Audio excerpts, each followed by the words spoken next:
The boy cocked his slingshot, aiming at the girl ahead. Unexpectedly, the girl merely turned her head. His slingshot spun out of control, pointing straight at himself. What are you doing? I'm not doing it! Stop it! Jack!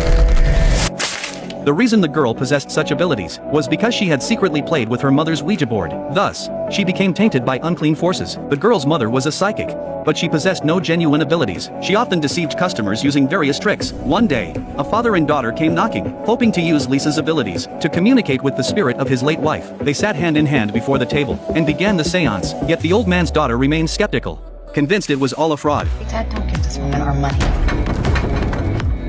To demonstrate her powers, Lisa addressed the air. If the old man's wife is here, blow out the candles in the cabinet.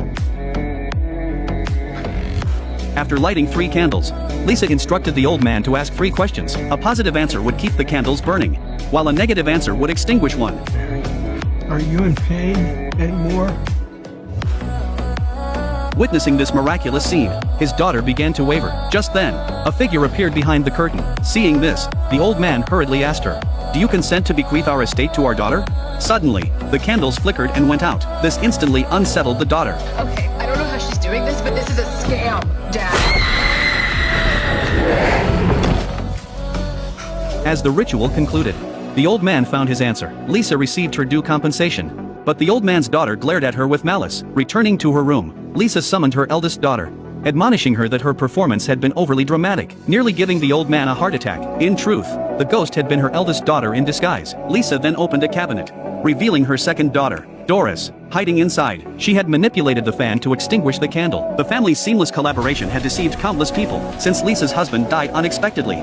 She had no choice but to resort to this path of deception and fraud, yet Lisa remained unaware that a terrifying nightmare was about to descend upon their home. The next day, Lisa went to the store to buy candles, and was suddenly captivated by a Ouija board. To make her rituals seem more authentic, she decided to buy one to try at home. Soon, Doris became fascinated by the Ouija board. After everyone had fallen asleep, Doris crept alone into the living room, and began playing with the eerie Ouija board. Are you there? The board responded swiftly to Doris's questions, constantly pointing letters as they chatted animatedly. They gradually became close friends. To discover the entity's identity, Doris picked up the pointer and scanned the surroundings through the glass. Sure enough, she spotted an unfamiliar figure. Meanwhile, Doris's sister lay fast asleep. Suddenly, her blanket was pulled away. At first, she thought it was her sister's prank, but after calling out several times, she found no one around. The next day, Lisa picked up the kids from school. As soon as she returned home, she found a collection notice. If her loan remained overdue, the bank would auction off the house. This plunged their lives into despair. Lisa sat on the steps with Lena, deep in worry. If the bank took the house, they would be homeless. Yet they remained unaware that Doris, guided by a spirit, had retrieved a bag from within the basement wall. It was filled with large dollar bills. Lisa was stunned and immediately asked, "Where did this money come from?" Doris then led them to the spot where she'd found the bag. How did you find out about that?